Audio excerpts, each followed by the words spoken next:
Cabinet సమావేశంలో ఉద్యోగులకు మేలు చేసేలా తీసుకున్న నిర్ణయాలపై ఉద్యోగ సంఘాల నేతలు ముఖ్యమంత్రి చంద్రబాబును కలిసి ధన్యవాదాలు తెలిపారు. ప్రభుత్వ రంగ సంస్థలు, సొసైటీల్లో ఉద్యోగ విరమణ వయస్సు 60 నుంచి 62కు పెంపు, 2024 సెప్టెంబర్కు ముందు నోటిఫికేషన్లతో నియామకమైన ఉద్యోగులకు పాత పెన్షన్ విధానాన్ని అమలు చేయాలని కేబినెట్ నిర్ణయించింది. ఈ మేరకు వివిధ ఉద్యోగ సంఘాలకు చెందిన ప్రతినిధులు సీఎం చంద్రబాబును కలిసి కృతజ్ఞతలు తెలిపారు. కూటమి ప్రభుత్వం అధికారంలోకి వచ్చినప్పటి నుంచి ఉద్యోగుల సమస్యలను పరిష్కరించేలా తీసుకున్న వివిధ నిర్ణయాలతో తాము ఊరట పొందుతున్నామని ఉద్యోగ సంఘ నేతలు సీఎంకు వివరించారు. సుదీర్ఘకాలంగా పెండింగ్ లో ఉన్న వివిధ సమస్యల పరిష్కారంతో ఉద్యోగుల కుటుంబాలకు ఎంతో లబ్ధి కలుగుతుందని వెల్లడించారు.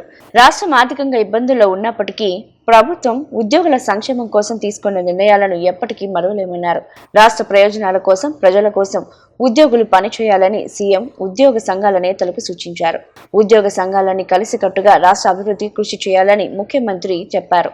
ఏపీ ఎన్జీఓ సంఘం అధ్యక్ష కార్యదర్శులు విద్యాసాగర్ ప్రసాద్, ఏపీ సచివాలయ సంఘం అధ్యక్ష కార్యదర్శులు రామకృష్ణ, నాభా ప్రసాద్ సహా సిపిఎస్, పిఎస్యు ఉద్యోగుల అసోసియేషన్, గురుకుల సొసైటీలు, డిఎస్సి 2023 ఉపాధ్యాయుల సంఘానికి చెందిన నేతలు ముఖ్యమంత్రి చంద్రబాబును కలిసి ధన్యవాదాలు తెలియజేశారు.